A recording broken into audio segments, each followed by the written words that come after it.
सम्यक दर्शन कितने भेद वाला होता है?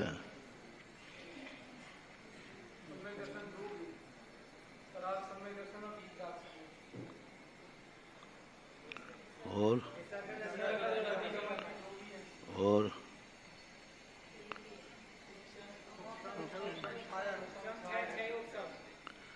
तुमने पढ़ा क्या है?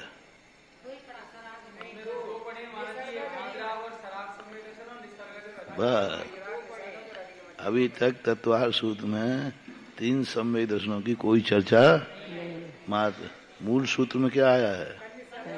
बस उमा स्वामी महाराज तो सम्यक दर्शन के 2 भेद मानते हैं, निसर्गज और निमित्त। और ये सम्यक दर्शन के भेद नहीं है, ये निमित्त पर आरोप है। उत्पत्ति के हाँ, निमित्त से, उत्पत्ति के निमित्त से, तो ये भेद नहीं। पहले और शराग वीतराग सम्यक दर्शन तो टीकाकार ने लिया है।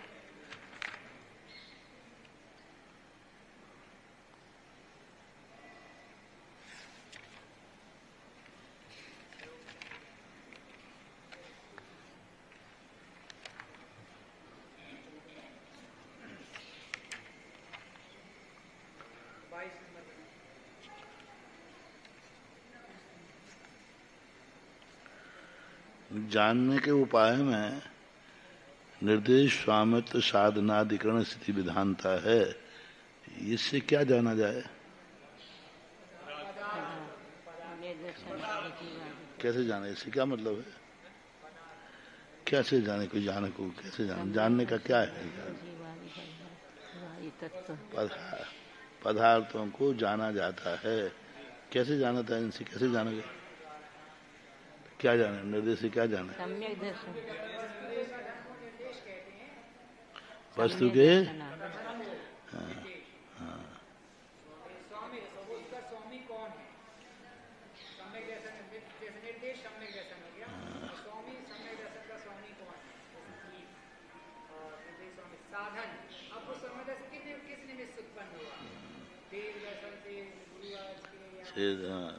निर्देश स्वामित्व साधना स्थिति आदि का स्थिति निर्देश स्वामित्व साधना अधिकरण।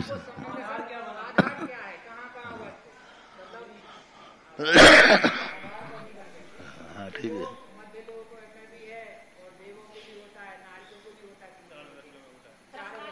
हाँ, फिर अब अंत में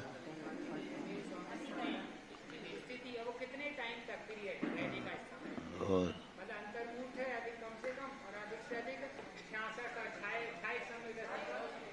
ठीक है। हाँ तो वो ठीक है। प्रकार फिर अंत में विधान वेद है। तो सत्संख्या क्षेत्र स्पर्शन का क्या अर्थ है? जब इससे सब काम हो गया तो सत्संख्या क्या है? 1 मिनट क्या है वो?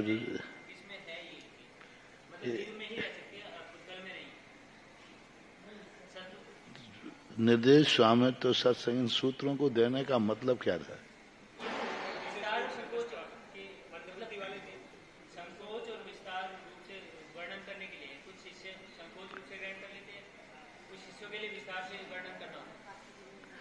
क्या क्यों सत्संग देने की क्या जरूरत थी?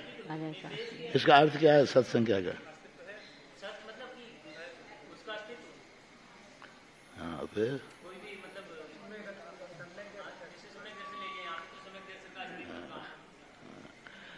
दोनों एक ही हैं, प्रकार बता दिए। सत संख्या क्षेत्र स्पर्शन कालांतर। तो क्या ये सारे एक दूसरे में घटित नहीं होते? जैसे सत है, सत किस में घटित होगा? कैसे है कि नहीं? और वहां निर्देश फिर सत संख्या विधान। हाँ सत संख्या क्षेत्र में क्या आएगा? अधिकरण हो जाएगा। सत संख्या क्षेत्र स्पर्शन में हाँ क्षेत्र और स्पर्शन, क्योंकि क्षेत्र स्पर्शन में कोई अंतर नहीं है। वर्तमान को क्षेत्र कहते हैं, उत्तरकाल को स्पर्शन, दोनों, इसलिए दोनों को अधिकरण में ले लेना चाहिए। सत संख्या क्षेत्र स्पर्शन, काल, अंतर, अंतर, काल और अंतर दोनों स्थिति में है, क्योंकि कोई इससे समय है, एक कितने समय नहीं है, तो इस स्थिति में चले गए। फिर अल्प बहुत,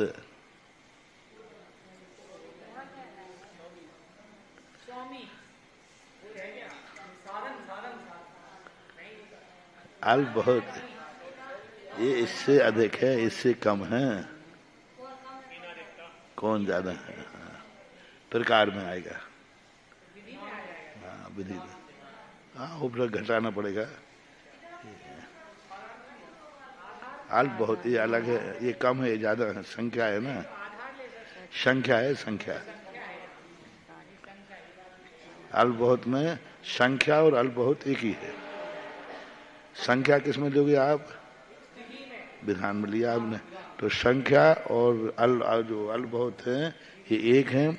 काल और स्पर्शन, क्षेत्र और स्पर्श ये एक है। और उधर वो नहीं, अभी दो कहे थे ना, एक और क्षेत्र स्पर्शन एक है। इधर काल एक और था बीच में, काल और अंतर स्थिति में, काल अंतर स्थिति में, हाँ एक ही है, दोनों एक ही हैं, संख्या और अल्प बहुत एक ही है। लेकिन महाराज श्री जी इसमें टीका में अल्प बहुत को लिया ही नहीं इन्होंने। अल्प बहुत को लिया नहीं इन्होंने। अल्प बहुत तो संख्या में आ जाता है, नहीं लिया संख्या में, टीका में नहीं लिया इन्होंने। सबका तो घटाया है, जैसे इन्होंने कहा निर्देश से सत का ग्रहण हो जाता है, विधान से संख्या का ग्रहण हो जाता है, अधिकरण ग्रहण करने से क्षेत्र और स्पर्शन का ग्रहण हो जाता है, और स्थिति के ग्रहण करने से काल का हो जाता है, भाव का नाम आदि में संग्रह हो जाता है। अल्प बहुत तो छूट ही गया पर आएगा वो संख्या में, कौन किसकी संख्या अधिक है कम है। अल्प बहुत सब प्रकार से किया जाता है, क्षेत्र की अपेक्षा से भी अल्प बहुत है। हाँ? वो अलग है, वो स्थापना वाला सूत्र अलग है। हाँ, नहीं अभी अपन परस्पर में, अभी अपन परस्पर में दो नहीं, अभी अपन परस्पर में दो में घटा रहे। सत संख्या क्षेत्र स्पर्श कालांतर भावाल्प बहुत से, तो भाव जो है स्वामित्व के अर्थ में, भाव है ना स्वामी, भाव शब्द स्वामी में जाएगा, तो ये तो घट जाएगा। अब फिर नाम स्थापना में भी ये घट जाएगा, सत्संख्या क्षेत्र स्पर्श नाम स्थापना, क्योंकि ये तीनों एक दूसरे के पर्यायवाची हैं।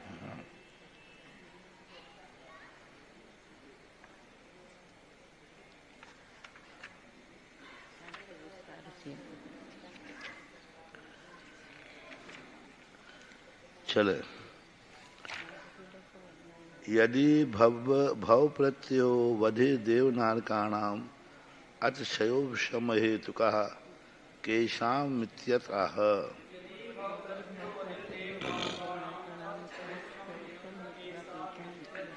यदि भव प्रत्यय देव और नारकियों के है तो अथ न अब क्षयोपशम जिसमें हेतु है, क्षयोपशम हेतु कहा, केशामिति वो किनके पाया जाता है, सो कहते हैं क्षयोपशम निमित्ता षड विकल्पा शेषाणाम। नहीं ठीक बनो, क्षय। अब यहाँ पर देव नारकियों की कहा था, तो यहाँ मनुष्य त्रियंश शब्द क्यों नहीं किया?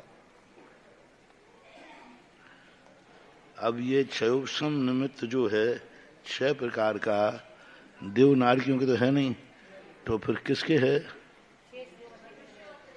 तो मनुष्य त्रियंशों का कहाँ से निकालोगे सूत्र में?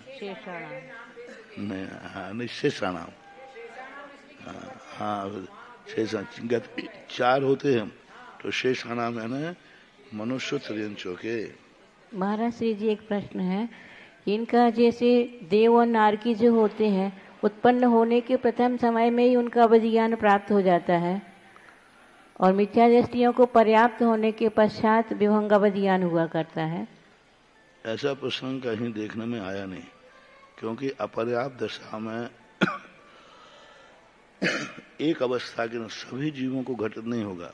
यदि कोई यहाँ से अवधि ज्ञान लेके गया है तो फिर उसके प्रथम समय में पाने में कोई बाधा नहीं है। नहीं, क्योंकि ये कहा गया ना कि भाव ही निमित्त है जिनके, मतलब देव और नारकियों को तो भाव ही निमित्त है, तीर्थंकर को भाव ही निमित्त है। पर्याप्त तक के बाद ही अवधि ज्ञान की स्थिति मिलती है। अब किसी ने कहीं विशेष लिया हो तो पता नहीं, क्योंकि पर्याप्त तक जीव ही अवधि ज्ञान एक अंतर मुहूर्त बाद पर्याप्त तक होने के बाद उनको आश्चर्य होता है और फिर वो अवधि ज्ञान को प्राप्त हो जाते हैं।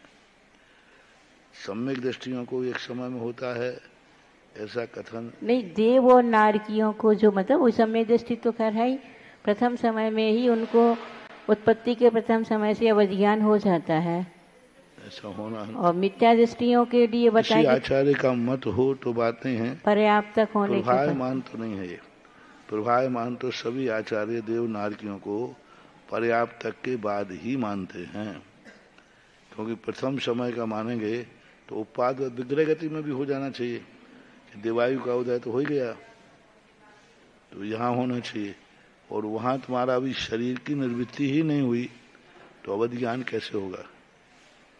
शरीर का निर्माण ही नहीं हुआ, अभी मन पर्याप्ति नहीं हुई, कोई पर्याप्तियां ही नहीं हुई। छायक सम्य दृष्टि से उससे क्या फर्क पड़ने वाला? अवधि ज्ञान लेके जा रहा है तो बात अलग, जा सकता है, यहां से अवधि ज्ञान लेके भी जा सकता है कोई व्यक्ति, तो उसके लिए तो कोई बाधा ही नहीं। उत्पत्ति प्रश्न ये है कि सम्यक दृष्टि को प्रथम समय में अवधि ज्ञान देखा जाता है या उत्पन्न होता है, ये दो बातें ध्यान रखना। यदि ये लिखा हो कि सम्यक दृष्टि को भी अवधि ज्ञान प्रथम समय में देखा जाता है तो फिर इसका अर्थ है कि जो लेके गए वो की अपेक्षा है, और उत्पन्न होता है तो फिर विचार नहीं। उत्पत्ति की अपेक्षा से पूछ रहे हैं, उत्पत्ति की अपेक्षा आगे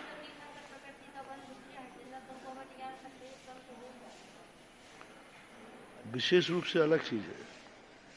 देखो तीर्थंकर प्रकृति का तो बहुत अलग ही भिन्न उपक्रम है, वहां दूसरे समय में जाकर के उसको, क्योंकि वो सम्यक दर्शन को रोक के गया है और वहां जाते उसका शुरू हो जाता है, लेकिन वहां भी पर्याप्त तक होने के बाद ही होता है। तीर्थंकर प्रकृति का बंध भी पर्याप्त तक होने के बाद ही शुरू होगा, छूट जाते क्षोभ से। यदि बद्धायुष्क है और यदि वो नरक जा रहा है, बद्धायुष्क है, तो मनुष्य आयु, तिर्यंच आयु और नरक आयु को किसी जीव ने बंद कर लिया है, तो नरक और तिर्यंच आयु को जिसने बंद किया है उसको तीर्थंकर प्रकृति का बंध नहीं होगा, छायक समय दर्शन हो जाएगा, तीर्थंकर प्रकृति का बंध नहीं हुआ। नरक आयु क्यों नहीं होगा? क्योंकि यदि उसको त्रियंच और मनुष्य आयु के साथ तीर्थंकर प्रकृति का बंध कराते हैं तो वह सम्यक दृष्टि है। सम्यक दृष्टि मनुष्य में भोगभूमि जाएगा, त्रियंच भी कहाँ जाएगा? भोग जाए, और भोगभूमि से कहाँ जाना पड़ेगा? स्वर्ग, तो 4 भाव हो जाएंगे। तीर्थंकर प्रकृति के 3 भाव घटित होते हैं, इसलिए नरक से बन जाएगा, क्योंकि नरक वाला सीधा मनुष्य बनेगा और मोक्ष चला जाएगा, देव से बन जाएगा। लेकिन मनुष्य बद्धायुष्क है तो छायक सम्य दृष्टि चला जाएगा, क्योंकि छायक सम्य दर्शन के भाव कितने? अधिकतम 4 भाव, तीर्थंकर के 3 भाव नहीं बनेगा किसी भी हालत में, उसको बंध नहीं, तीर्थंकर प्रकृति नहीं बंधेगी।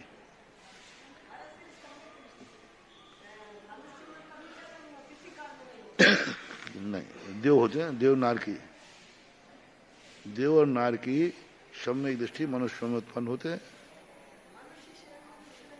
हाँ, मनुष्य नहीं होंगे, नहीं, मनुष्य नहीं होंगे, त्रियंच मनुष्य नहीं होगा,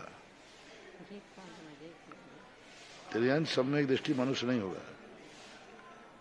वो बद्धायुष्क के बाद जो प्रसंग है वो भी त्रियंचों के लिए नहीं है, मनुष्यों के लिए है, क्योंकि त्रियंच को बद्धायुष्क यदि हो गया तो उसको छायक समय दर्शन तो होना नहीं, मनुष्य की अपेक्षा ही है मात्र बद्धायुष्क का, त्रियंचों की अपेक्षा नहीं, क्योंकि त्रियंच यदि त्रियंच से मनुष्य बनेगा तो मिथ्या दृष्टि, तिरंज से त्रियंश बनेगा तो मिथ्या दृष्टि, तिरंज से नरक जाएगा तो मिथ्या दृष्टि।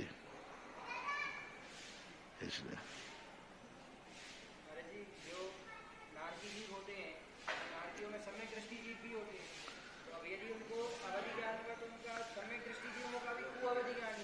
नहीं, सुअवधि कुअवधि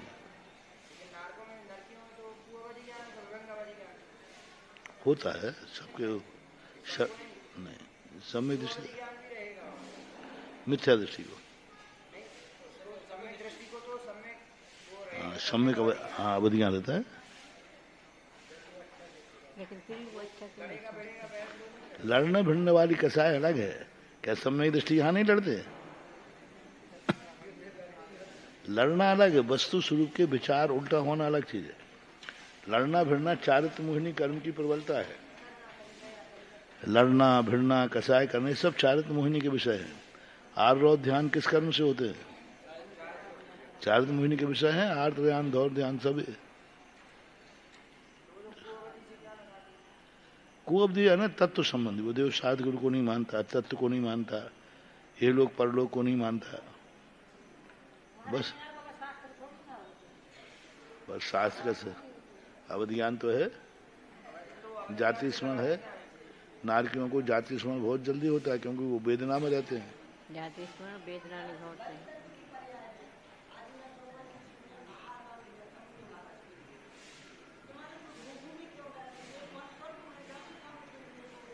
मिथ्या दर्शन के साथ दिया, मिथ्या दर्शन के साथ दिया ना। सम्यक दर्शन नहीं हो पाया, मिथ्या दर्शन के साथ रहे बाद में जाके। क्या बात दान, मिथ्या दृष्टि दान नहीं दे सकता क्या? वसुनंदी महाराज ने लिखा मिथ्या दृष्टि गृहीत मिथ्या दृष्टि भी दान देने का अधिकारी है। गृहीत मिथ्या दृष्टि, कोई जैनी है, शुद्ध कुल है, लेकिन गृहीत मिथ्यात्व को मानता है तो दान से उसका कोई संबंध नहीं है।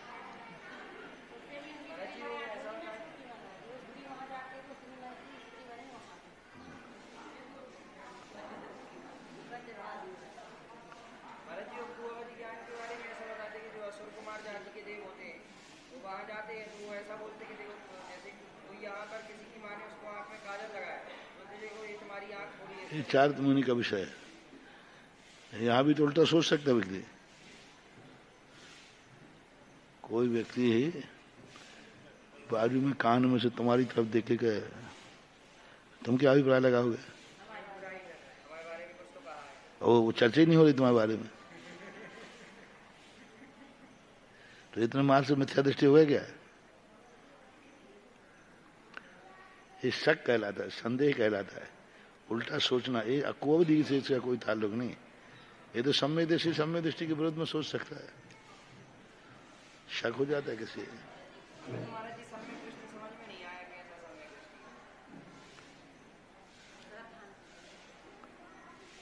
हाँ,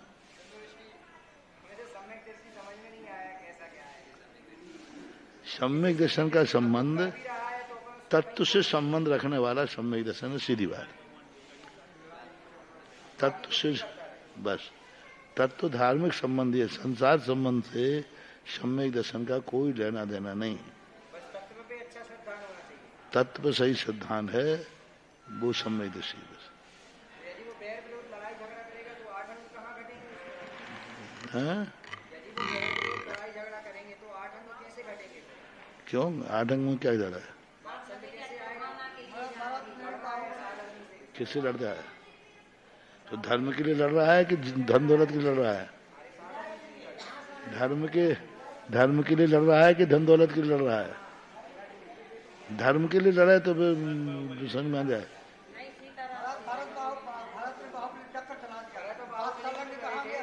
धन का वहाँ धन की लड़ाई है, धर्म की लड़ाई नहीं है। नहीं, 5 साल का अर्थ नहीं है कि वो धर्म की लड़ाई भी नहीं लड़ेगा। धर्म के संबंधी लड़ाई नहीं लड़ेगा, उसको विधर्मी नहीं कहेगा, उसके धर्म को नहीं कोसेगा। तो लड़े तो लड़ पड़े, क्या बात है? क्या उनमें क्या चारित्र मुनि कर्म का उदय है। सम्यक दर्शन से कोई फर्क नहीं पड़ता। किसके लिए लड़ रहे हैं बस इतना सा देखा जाएगा। धन दौलत के लड़ रहा है, धन दौलत के लड़ना चाहे तुम्हें नहीं कर्म का उदय समय। साधर्मी है तो क्या करे, साधर्मी कोई यदि किसी को तलवार से बादशाह धर्म के प्रति धार्मिक दृष्टिकोण क्या है? धार्मिक दृष्टिकोण से तो सारे सम्यक दृष्टियों में युद्ध हुए, युद्ध जो हुए क्या सम्यक दृष्टि में युद्ध नहीं हुए? नहीं, सम्यक दृष्टियों में युद्ध नहीं हुए क्या? क्या सभी रावण के युद्ध में सम्यक मिथ्या दृष्टि थे? राम की सभा थी, रावण की सभा थी, मिथ्या दृष्टि थोड़ी थे रावण के यहाँ है? तो ये कौन किलाने कही है? सामयिक पाठ में कही है, सामयिक करने वाले को। और वो विपरीत बुद्धि नहीं है, विपरीत बुद्धि नहीं है, वो तो अधिकार बुद्धि है। विपरीत बुद्धि वो कहलाती है जो हमारे धर्म के विपरीत हैं। यदि मान लो कोई हमारी कोई गृहस्थ की कोई पैसे में जेब में से निकाल रहा है तो उसके प्रति माध्यस्थ भाव थोड़ी रखेंगे। विरोधी हिंसा क्या है? फिर माध्यस्थ भाव अलग है, विरोधी हिंसा अलग है।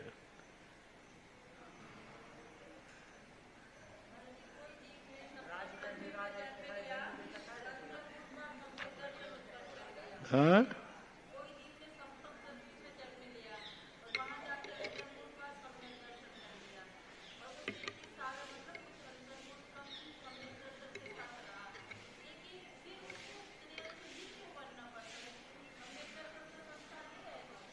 वहां के परिणाम अंत में ऐसे निकृष्ट हो जाते हैं, अंत में उनके परिणाम आयु बंध के बाद उनके परिणामों में ऐसी विकृति आ जाती है। अवधि ज्ञानावरण देशघाती स्पर्ध का नाम उदय सती, सर्वघाती स्पर्ध का नाम उदयाभाव क्षया।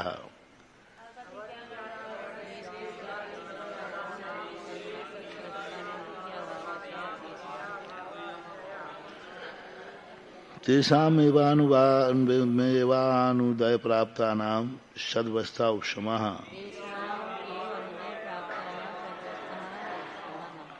उपशम की परिभाषा रट लेना चाहिए। अवधि ज्ञान यहाँ गौण कर दें, बाकी क्या है? देशघाती स्पर्धकों का उदय। किनका उदय? स्पर्धकों का उदय होने पर सर्वघाती स्पर्ध का नाम उदयाभाव, सर्वघाती स्पर्धकों के उदय का अभाव और उन्हीं का सद्वस्थारूप उपशम। अब इनके दो अर्थ होते हैं। एक अर्थ है कि सर्वघाती स्पर्धक और उन्हीं का, यानी उन्हीं इन्हीं जो सर्वघाती इन्हीं का उदयाभावी है। तो इसके लिए दो अर्थ लेते हैं कि उदयावली में तो सदा से उपशम वाले के देशघाती ही रहेगा, और जो सत्ता में उदय में आने वाले हैं उनको उदय में नहीं आने देना और पीछे ढकेल करके उपशम करके उनको देशघाती बनाना, देशघाती बनाना। हाँ, उपशम दशा उपशम करके उनको देशघाती करना एक। दूसरा, उदयावली में सर्वघाती स्पर्धक हैं तो वे उदय में नहीं आएंगे, देशघाती रूप परिणत हो जाएंगे। नहीं, स्थिति कांडघात करने की जरूरत नहीं। स्थिति कांडघात तो कर्ण में होता है, यहाँ तो मात्र उपशम करना है और देशघाती करना है। देशघाती करने के लिए कांडघात करने की जरूरत नहीं है। कांडघात जब ही होता है जब कर्मों का क्षय करना पड़े, क्षय करना पड़े अथवा बंधाव सर्पण करना पड़े। स्थिति कांडघात जब स्थिति क्षय करना पड़े, अनुभाग क्षय करना पड़े, तभी कांडघात होते हैं। कुछ भी क्षय नहीं करना है तो कांडघात की जरूरत नहीं है। उपशम सम्यक दर्शन के समय कांडघात होते हैं, क्योंकि वहां क्या करना है? मिथ्यात्व का अनुभाग घटाना, स्थिति घटाना। और यहाँ कुछ नहीं करना, यहाँ निश्चिकों को अंदर भेज दिया और उनको देशघाती करते बिना कांडक के। देशघाती में उनकी जो कड़वाहट है उसको सुखा देते हैं। तो देशघाती स्पर्ध अब सर्वघाती स्पर्ध उदयावली में है, तो उदयावली को उदय में नहीं आने देना, उनको देशघाती स्तूप संक्रमण बोलते हैं। अभी समझ में नहीं आएगा तुम लोगों को। स्तूप संक्रमण बोलते हैं। जैसे टंकी में से पानी आ रहा है नल में, समझाने के लिए है, ऐसा होता नहीं है, आ रहा है, और यहाँ पर एक लाल कपड़ा रख दिया आपने, यहाँ लाल, तो अब सारा पानी सफेद आ रहा था, यहाँ आते क्या हो गया? लाल लाल हो गया। तो देशघाती स्पर्धक उदय में थे, पीछे से सर्वघाती आ रहे थे, जैसे एक समय पहले ही उनका देशघाती पना हो जाता है। अभी सर्वघाती स्पर्धक हैं फिर उन्हीं का सदवस्था रूप उपशम क्या? उन्हीं का है ना सर्वघाती का, उन्हीं निश्चकों का नहीं। सर्वघाती जो उद्याभावी में जो निश्चक हैं उन्हीं निश्चकों का सदभद्वा नहीं, क्योंकि उद्यावली से किसी निश्चय को वापस नहीं, और उद्यावली में किसी का उपशम नहीं होता। तो उन्हीं का अर्थ सर्वघाती। वो दूसरे निश्चक हैं, ये दूसरे निश्चक हैं, लेकिन नाम एक ही है, एक ही सर्वघाती हुए। क्योंकि यदि ये माने कि यहाँ उद्यावली में सर्वघाती नहीं रहते हम, तो फिर मुनि महाराज के छह उपशम में अनंतानुबंधी उदय में है, उद्यावली में है कि नहीं है? सर्वघाती है। तीनों कसाएं उद्यावली में है, देश वृत्ति की तीनों कसाएं उद्यावली में है, उद्यावली में, और वो सर्वघाती हैं। तीनों प्रकृतियां सर्वघाती हैं कि नहीं है? और संजुलन, तो वो संजुलन में आके देशघाती होती जाती है, ऐसा। तो सर्वघाती पना उद्यावली में रह सकता है, लेकिन वो स्तूप संक्रमण से हो जाएगा। लेकिन इतना ज्यादा नहीं है, थोड़े बहुत निश्चय सर्वघाती के आ रहे हैं, और प्राय तो नीचे अंदर ही उनको देशघाती किया जाता है सत्ता में। फिर भी कुछ कजादत कुछ निश्चय उद्यावली में आ जाए। नहीं, वो तो देशघाती है, ये स्तूप संक्रमण है। वहां कपड़ा के दिन वो तो टंकी को लाल कर दिया अपन ने। अरे वो तो वहां कर दिया, टंकी वो तो सत्ता में कर दिया। हाँ, तो वो वहां कर दिया, और अब यहाँ करना है जहाँ उद्यावली में आ रहे हैं। स्तूप संक्रमण कहलाता है। ज्यादातर प्रकृतियां स्तूप संक्रमण से क्षय होती हैं। परिणामों में स्तूप संक्रमण होता है सम्यक नहीं, जैसे उद्यावली कहते हैं अपन, ये एक उद्यावली है और उदय में आ रहा है तो स्तूप संक्रमण, तो ये परिणाम कहाँ उद्यावली किस रूप में क्या होता है? अपन को कुछ नहीं, अपन तो परिणाम कर रहे, सम्यक दर्शन का परिणाम कर रहे। अपना तो घाती कर्मों का उनका, हमें तो ज्ञान का क्षोभसम चाहिए। समझने की जरूरत ही नहीं, मानने की जरूरत है नहीं, क्योंकि ये सूक्ष्म विषय है। यदि सबको समझ में आता तो हर दर्शनकार नहीं मानते, क्योंकि सर्वज्ञ के अलावा कोई जान सकते नहीं, उनके भगवान सर्वज्ञ है नहीं। इसलिए जानने का विषय नहीं है, मानने का। क्या घटित हो रहा है अंदर हमारे ज्ञान का विषय हो ही नहीं सकता। हम तो मति से ज्ञानी है।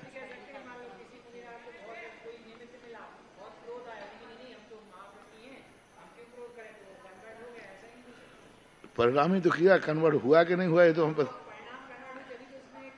तो अनुमान से कर लो, अनुमान लगा लो कि समता भाव है।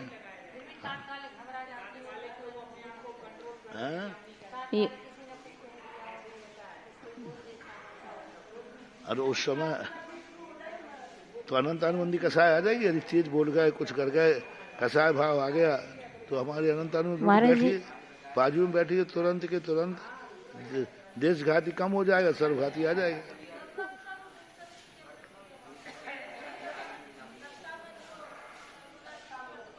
सत्ता में उपशम किया जाता है। उपशम यानी, उपशम का अर्थ तो है, सुनो, उपशम का अर्थ तो है एकदम भीड़ आ रही है, निकलने तो देना है, लेकिन भीड़ को नहीं निकलना, एक एक करके निकलो।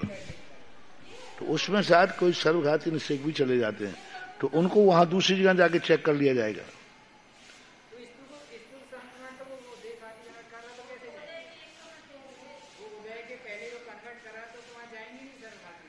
चलेगा कुछ नहीं, चले जाते हैं।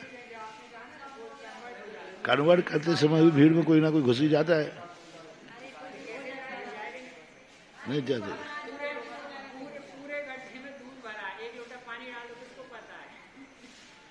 वो निश्चय मिले हुए तो हैं, देशघाती सर्वघाती को अलग थोड़ी रखे, तो उनमें सर्वघाती पना भी चला जाता है।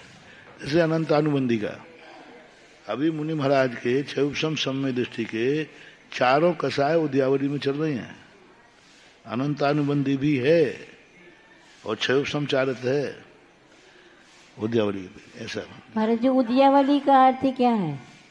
उद्यावली का अर्थ है आत्मा के प्रदेशों में चिपके हुए हैं, उनको एक आवली बाद उदय में आना निश्चित है, ये उनकी तैयारी हो गई। यानी उनकी स्थिति बंद जो है अचलावली कहलाती है। अब ये निषेक एक आवली बाद नियम से नष्ट होगा, उसकी सारी स्थिति खत्म हो जाती है। अच्छा, आवली काल के बाद? हाँ, एक आवली के बाद? एक आवली के पहले निर्णय हो जाता है। अच्छा, इसको बोलते हैं अचलावली, बंदावली। बंदावली, अच्छा। हाँ, तो अब एक आवली के पहले वहां निश्चित कर दिया, यह निषेक की स्थिति एक आवली से ज्यादा नहीं है। अब ना तो उसका उत्कर्षण होगा ना अपकर्षण होगा। वो उद्यावली कोई अकेले, वो तो उद्यावली समझाते हैं अपन। हाँ। आवली यानी आत्मा के प्रदेशों में जो कर्म बंधे हैं, इन निषेकों का नंबर आ गया, पीछे का, दूसरे का गया, तीसरे का, एक आवली तक के। आवली क्यों करते? आवली बोलते पंक्ति को जी। तो आवली क्यों कहा मैं कि एक आवली के निषेक फिक्स हो गए। आवली यानी समय भी तो होता है, असंख्य समय। एक आवली काल प्रमाण तक के समय के निषेक फिक्स हो गए, अब उनमें कुछ नहीं होने वाला। ये वो निश्चित हो चुके, अब वापस भी नहीं आएंगे, वो तो उदय में जाएंगे। ना उनमें उत्कर्षण होगा, अपकर्षण नहीं, उदीर्ण नहीं, कुछ नहीं होगा। सब नाली माली कुछ नहीं बनी। आत्मा के प्रदेशों में एक आवली काल तक के, क्योंकि वहां तो बहुत बड़े कर्म बने हैं, तो एक आवली काल में जिन निषेकों को खिरना है उन पर सील लग जाती, बस तुम एक आवली बाद उदय में जाओगे। बैठे वहीं हैं सब, बैठे सब वहीं हैं।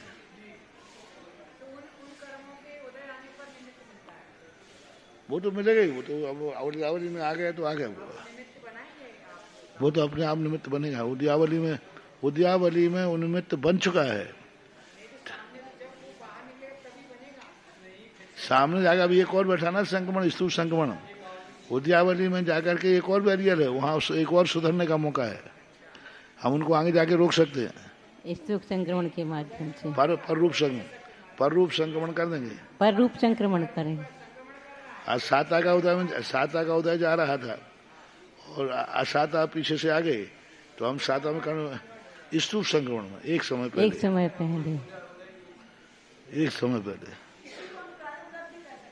नहीं।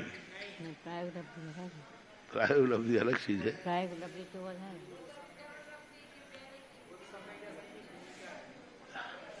अभी क्षय समृद्धि चल रही, प्राय को पहुंचे नहीं। बीच बीच में प्रसंग दूसरे आ जाते ना।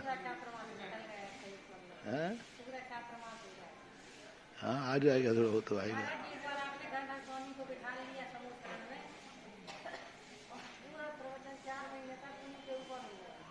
ये हुआ था, कहाँ हुआ? कोटा में हुआ था सर, या जयपुर में कहीं हुआ था। मतलब इंद्र को भेजा था गणधर पर में, 66 दिन तक धूमि नहीं खड़ी, तो इंद्र गया भगवान को लेने के लिए, तो उनको जाके दिवाली पर जाकर के निर्माण कराया है। ऊपर इंद्रभूति गणधर को बैठा ले रखा। प्रसंग है, निमित्त बन जाते। एक उदाहरण तो क्या है, एक आलम्बन है। आलम्बन कहलाता है।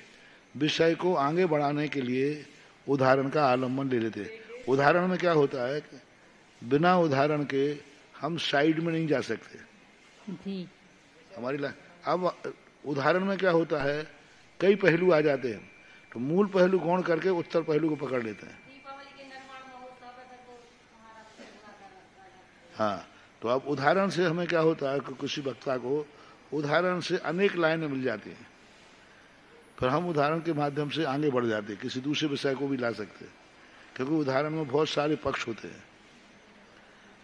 बिना उदाहरण के हम साइड लाइन नहीं पकड़ सकते। बिना उदाहरण के आपको उसी रेखा में चलना पड़ेगा जिस रेखा से आप जा रहे हैं। या तो कोई मुहावरा लाओ बीच में, या कोई शायरी लाओ बीच में, या कोई मुक्तक लाओ, या उदाहरण लाओ, तो फिर विषय को फैला सकते हो। और यदि कुछ भी नहीं ला रहे हो, सीधा मात शब्द भाव प्रत्यय बोल रहे हो, तो फिर विषय को फैला नहीं सकते, आप एक लाइन में चलते चलिए। हाँ, गाथा में क्या लिखना, गाथा तो अभी 5 मिनट कर देंगे अपन। क्षौभसम निमित्ता षड विकल्पा, बस क्षौभसम से निमित्त होने वाला 6 प्रकार का होता है।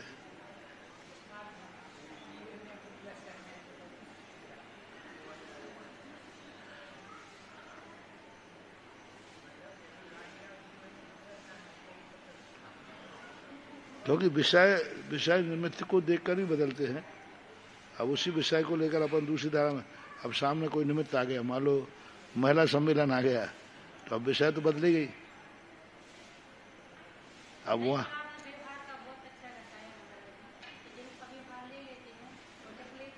साहूकार का बहुत अच्छा है, नहीं उस साहूकार का भी बहुत अच्छा, साहूकार का भी बहुत अच्छा। आपने बेटी के ऋण का जो बताया था बहुत सुंदर। व्यवहार काल है, व्यवहार ही है और क्या, शादी विवाह व्यवहार में तो है। तो तुम ले तो रहे हो और देने के लिए भाव नहीं कर रहे हो।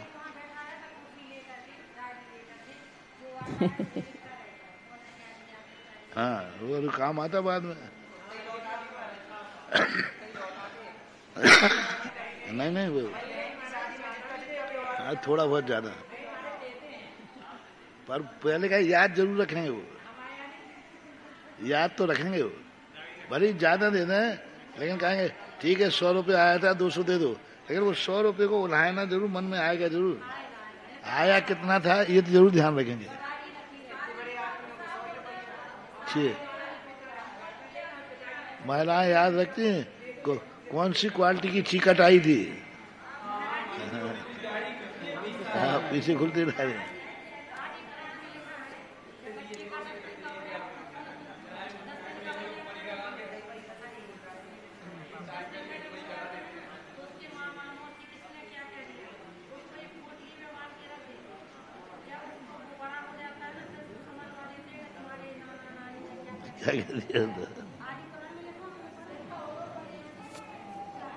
होता है मन में, दिमाग में रख लेते हैं। ये व्यवहारिक क्रियाएं हैं। अब इनको क्या है, अब वैसे समझाओ तो वो कहते हैं कि आप हमें लाभ बताओ बेटी से क्या है, हैं? तो हम तो सब नए ही बोलते हैं। अब पुराने से विषय टकराएगा, नाम टकराएगा।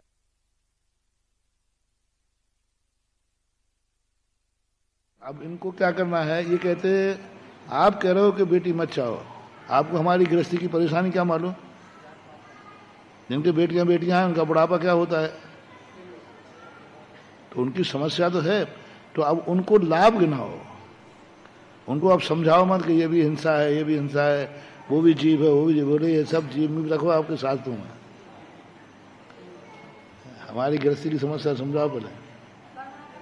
तो अब गृहस्थी की समस्या में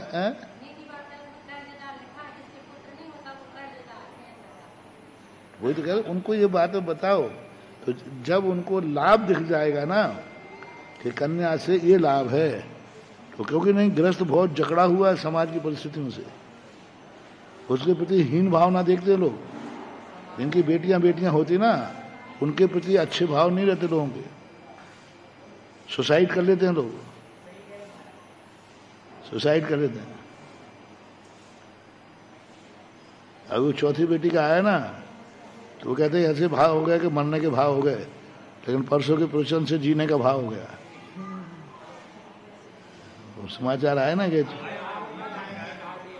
हाँ, जीने का भाव हो गया उसका, नहीं तो मरने मारने का भाव हो रहा था।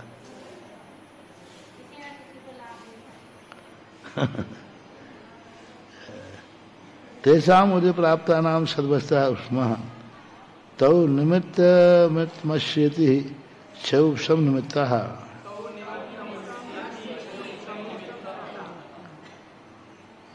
तुझमें कौन से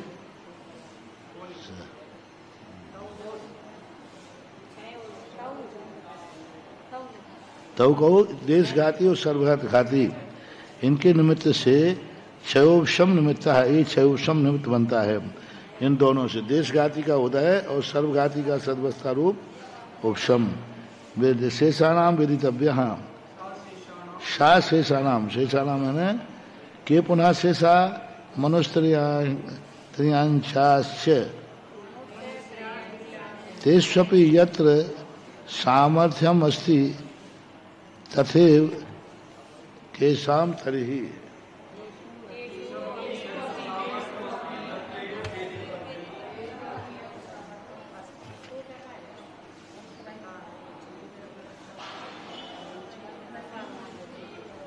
थोड़ा ढीला करो, तो नीचे करो, नीचे,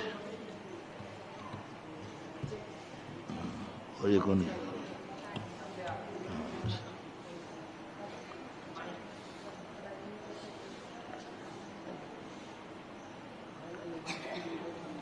तेष्वपि यत्र हाँ मनुष्य तेष्वपि उनमें भी यत्र यानी जहाँ सामर्थ्यम अस्ति तथैव वेदितव्यम, यानी उनमें मनुष्य त्रियंचों में सभी को अवधि ज्ञान नहीं होता, योग्यता के अनुसार होता है। तेष्वपि सामर्थ्यम अस्ति ना ही असंगी नाम अपर्याप्त का नाम चाह।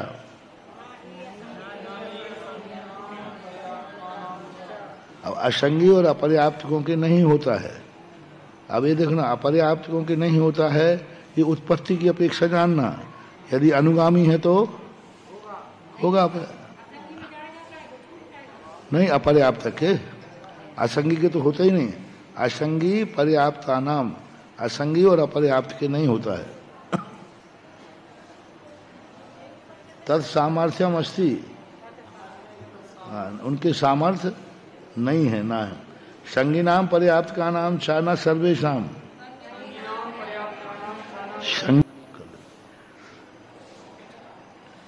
पर्याप्त के नहीं होता है। केशाम तरही यथोक्त सम्यक दर्शन आदि निमित्त सन्निधान सति शांत क्षीण कर्मणाम तस्योपलब्धिर्भवति ही।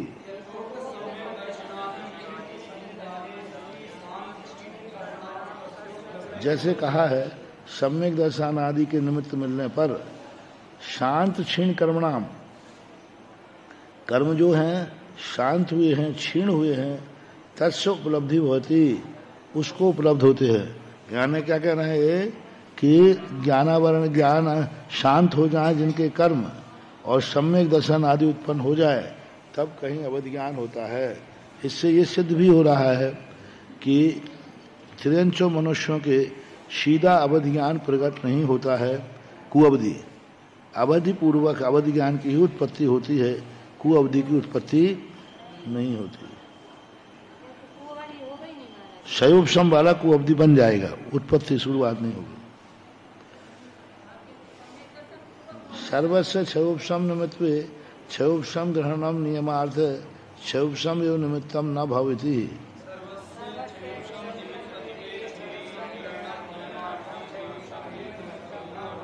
उपरोक्त सभी जीवों के क्षयोपशम निमित्त है, इसलिए यहाँ क्षयोपशम ग्रहण किया नियम अर्थ में, भव प्रत्यय नहीं।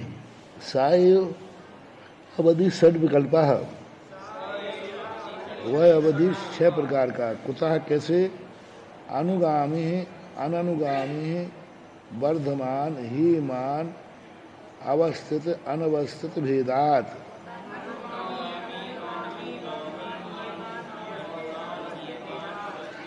अनुगामी अनुगामी वर्धमान हीमान अवस्थित अनवस्थित और 6 हो गए। कश्चित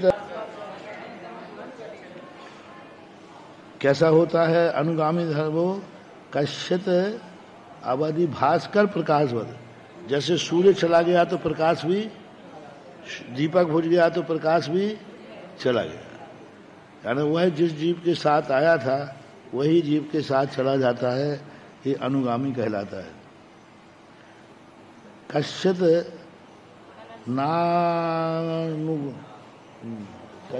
नानुगच्छति तत्र बात पतति उच्छिन्न प्रश्न देश पुरुष वचनवत।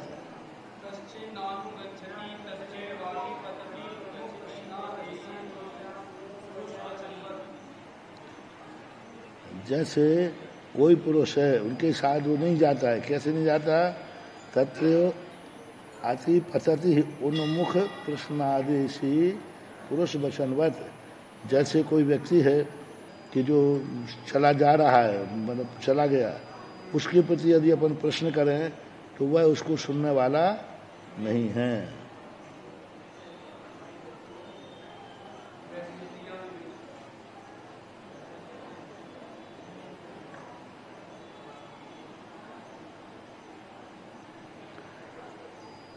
हाँ ठीक है। व्यक्ति के साथ जो वचन था जिसको लक्ष्य लेकर कर रहे हैं हम, वो चला गया। अब चला गया तो उस प्रश्न को कोई सुनने वाला नहीं है, इसलिए उदाहरण है एक देश मानना। अप्रोवधि आराणी निर्मम निर्मथ, आराणी नितमथ नोत्पन्न शुष्क पर्णोप दीयमानेन्धन निचय समृद्ध पावकवत सम्यक दर्शनादि गुणागुण विशुद्धि परिणाम सन्निधानाद्यत परिमाण उत्पन्न तो वर्धते वह असंख्ये लोकेभ्यः।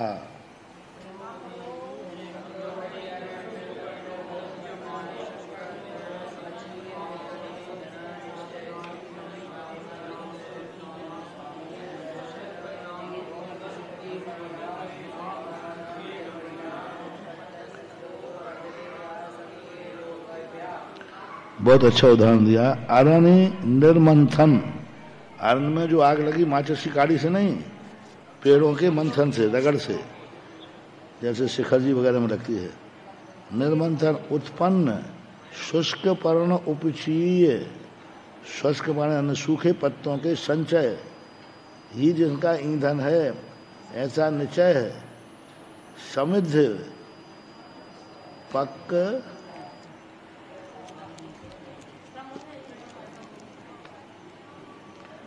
समृद्ध पावक है, पावक नहीं, समृद्ध पावकवत, ठीक है। समृद्ध पावक का अर्थ है जैसे वो सूखे पत्तों में रहेंगे ना, तो उन लकड़ियों समिधा, उन लकड़ियों को आग पकड़ ले जाए तो फिर वो क्या होती है, भूजती नहीं है, बढ़ती ही जाती है। जैसे आग लग जाए तो बढ़ती जाए, सूखे पत्ते हैं ना तो बढ़ती जाती है। ऐसे ही अवधि ज्ञान बढ़ता जाता है। कैसे बढ़ता है? सम्यक दर्शाने गुण विशुद्ध परिणाम सन्निधानात यद परिमाण, जो सम्यक दर्शन आदि के विशुद्ध परिणाम हैं, उन परिणामों के संधिधान होने से उसमें वृद्धि हो जाती है। उत्पन्ना ततो वर्धते, कहाँ तक बढ़ता है? असंख्यात लोक तक अवधि ज्ञान वृद्धि को प्राप्त हो सकता है। असंख्यात लोक तक जान सकता है। अपरो अवधि परिच्छिन्न उपादान संतति अग्नि शिखावत सम्यक दर्शन है। क्या?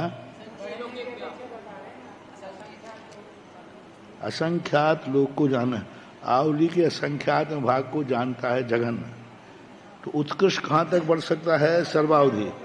असंख्यात लोक को जान सकता है बढ़ता बढ़ता, सर्वावधि परमावधि। देशावधि भी बहुत बड़ा होता है।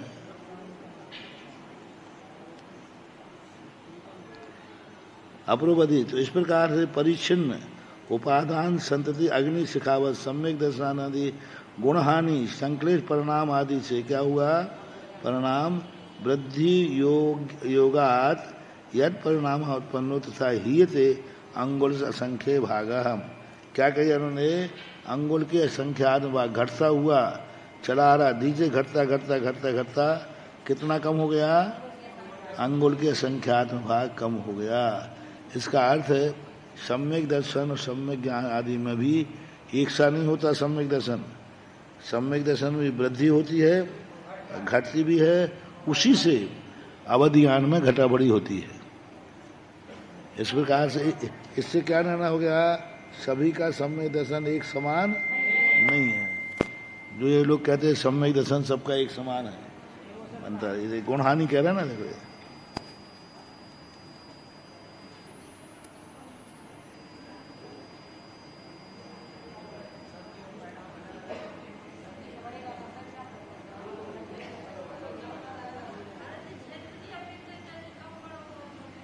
हाँ? क्षेत्र की अपेक्षा क्या? क्षेत्र की अपेक्षा हो जाएगा ना? अरे क्षेत्र हो गया ना, ये इतने अंगुल के संख्यात में भाग क्षेत्र को जान रहा है, वो संख्यात लोग को जान रहा है। कोई 1 फुट जगह को जान रहा है, कोई 2 फुट को जान रहा है, कोई 10 फुट को जान रहा है। तो क्षेत्र की अपेक्षा काल की अपेक्षा हो जाएगा। कोई एक कावली काल से रुका, कोई दिन भर रुका, कोई जीवन भर रुक गया।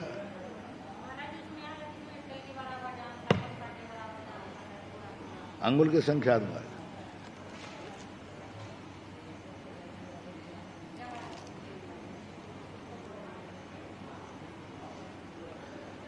इतरो अवधि सम्यक दर्शन गुणान अवस्थान यद परिमाण उत्पन्न तत्परिणाम एवं तिष्ठते। जिनका सम्यक दर्शन आदि स्थिर है तो अवधि ज्ञान भी स्थिर हो जाता है, अवस्थित। ना ही थे ना भी वर्धते है, ना वह कम करता है ना अधिक बढ़ाता है। लिंगवत, और कितना अच्छा उदाहरण दिया, यानी अवस्थित का उदाहरण दे रहे हैं। अवस्थित किसे कहते हैं?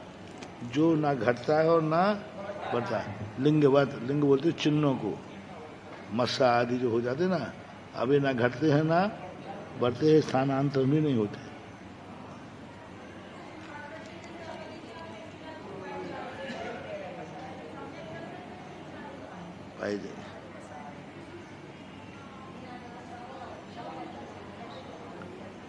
सौसम निमित्त अवधि ज्ञान 6 प्रकार का है, जो शेष अर्थात जो मनुष्यों के होता है।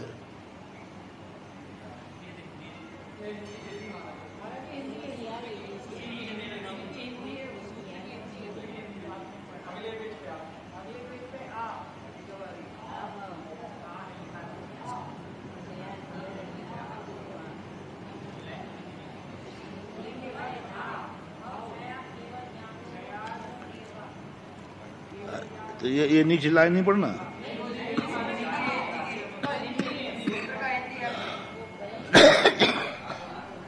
अच्छा अच्छा, लाइन के ऊपर छप गई वो। हाँ जी, हिंदी है दीदी, सूत्र का यहाँ से यहाँ। लिंगवत आ भवक्षयात केवल ज्ञान उत्पत्तिर्वाह। चिन्ह आदि जो हैं या तो मरण की अपेक्षा या केवल ज्ञान आदि मोक्ष की अपेक्षा ही खत्म होते हैं। यानी या तो अवधि ज्ञान कब खत्म होगा? केवल ज्ञान बाद, या फिर वो मरण को प्राप्त हो जाता है। आभव यानी सीमावाची। अन्यो अवधि सम्यक दर्शनादि गुण विद्धि वृद्धि हानि योगात यत् परिणाम उत्पन्न तथो वर्धते है। यावत अनेन वर्धितव्यम हीयते चाता, यावत अनेन हातव्यम वायु वेग प्रेत जलो निवत एवं षड विकल्प अस्ति। हाँ,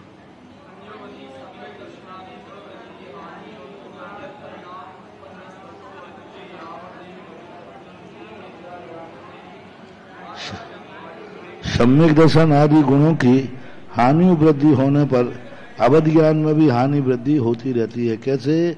वायु प्रेरित जलोर्मिवत, जैसे वायु से प्रेरित होकर कभी छोटी लहरें उठती हैं, कभी बड़ी उठती हैं, तो इसको बोलते हैं अनवस्थित। इतना जानना चाहिए।